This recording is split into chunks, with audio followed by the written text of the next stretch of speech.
Hello, my name is Daniel Spence and I run Automation X, which is an automation agency that builds really cool automations and lead generation. I want to talk to you about signing clients, especially the kind of AI automation side of it. This is relevant for other elements, but this is just going to be the main focus on basically when you're selling AI automations and like signing clients into this, and kind of like a couple of things to expect and do and don't do. The first thing's going to be terms of work. So this is where you really want to like lay out what it is that you're going to build. Some of these things change as you find that there's limitations with different softwares and tools and stuff like that. But having a really rough idea of what it is that you think it's going to look like, and actually more so for the client's point of view, is the automation is going to do this, then it's going to do this, then it's going to do this. That's what you really need to lay out. Like if it's a tool that's going to, I don't know, collect someone's email, send them an email newsletter, send them a text, and like whatever the automation is, you lay that out. If it means you're not using instantly, you're using send email or whichever alternative, like that's not the end of the world, but at least they know what the outcome's going to be. Follow me for loads more tips. So just lay it out with them. Break it down, what's it going to look like, how it's going to work, where it's going to go, what kind of like it, just dive into the process a bit more in detail with them, so that they can kind of like get their head around what it's going to look like, what it's going to feel like, how it's going to work, and everything else that goes with it. Build time. So this kind of comes up under the terms of work and kind of setting expectations, but these things always take longer than you think. So never say, oh, it's going to be a week. It's almost always going to be 2. There's going to be something else that they want to change. They want to like, so I always go in with the fact of like, it's going to take us a couple of weeks to build this out. I won't lie, we're really busy at the minute. And just kind of like lay out expectations, apologise when stuff's going to take a bit longer than planned, and always factor in the fact that if you've said it's going to be 2 weeks, have it done in 1 week, because there'll be a week of faffing around, things won't work. The client might now decide that this CRM tool that he was using isn't now actually what he wants to use, and you're going to need to rebuild it. So just factor in those times, and also that's why it's important to lay it out in terms of work. We had a big argument with the client over the fact that we hadn't delivered on certain things that he'd added in a later date, and I sent him over the original terms of work and been like, look, this is what we agreed and quoted you for. If you want these extra bits, it's going to be more. So you're just covering your back. Otherwise, it's like a website build where the client comes every day and says, oh, can I change this? Can I change that? Can I change this? Like, no, sorry, no. Contract, yes and no. I can attach one in with this video, but I don't normally bother.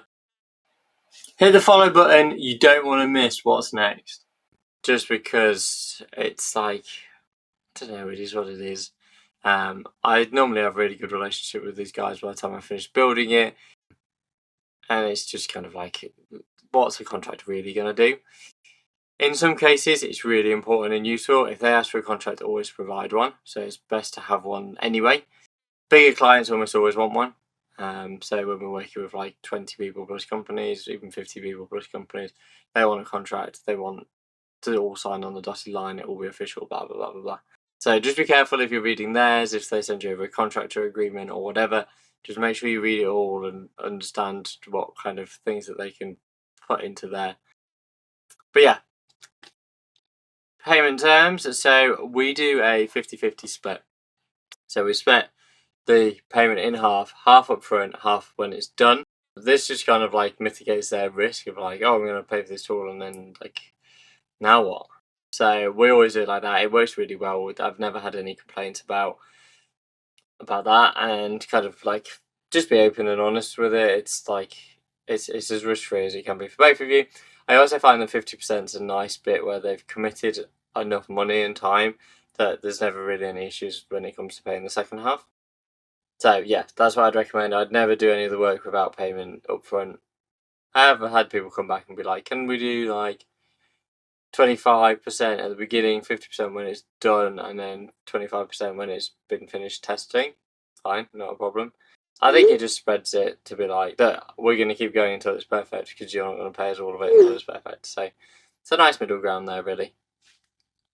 Next one, expectations. So this is really important to make sure that kind of like everything is in line with what they want.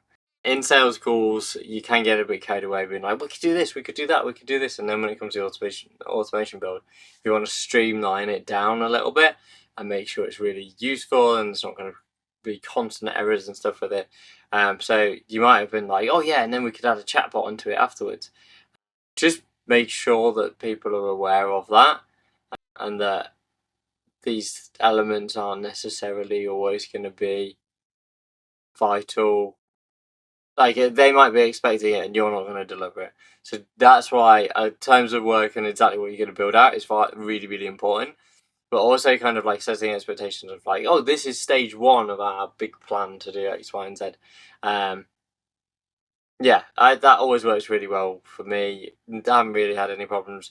But just set the expectations, because some people expect the world out of these things, and like they are pretty damn good. Like, and you can make them absolutely outstanding, but just get that balance right between what it is that you're offering, what they're expecting, and kind of like what you're selling.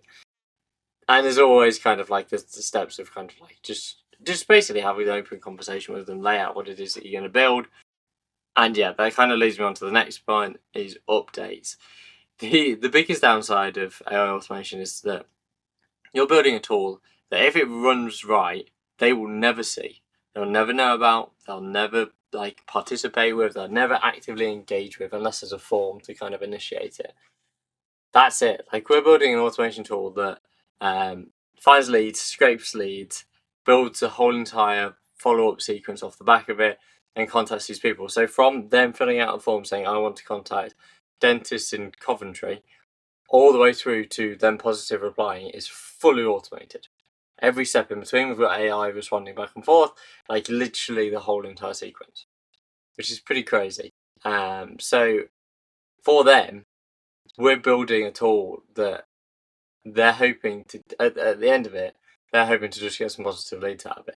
That's what this machine's made to build, but they're going to throw loads of stuff in the front end of it and potentially not see immediate results out of the back end of it. And they're not going to understand how the process works. They also don't want to. There's no point doing that. Follow me for loads more tips, but keeping them updated on where you got to, what's going on, showing them stuff makes them way more excited, because they can actually see that you're getting on. Like, it might be the case that you put 5 extra modules together. You might have days where it's like, I spent all day falling out with this API key, haven't been able to add anything else in other than the fact that now this API key works. That's very rare now. We've got ChatGPT and other tools like that, which you can literally just feed straight into it, and it's like, woo, here you go, let's go, that's it, off to the races. But every now and then there's a difficult API, it doesn't do what you need it to do.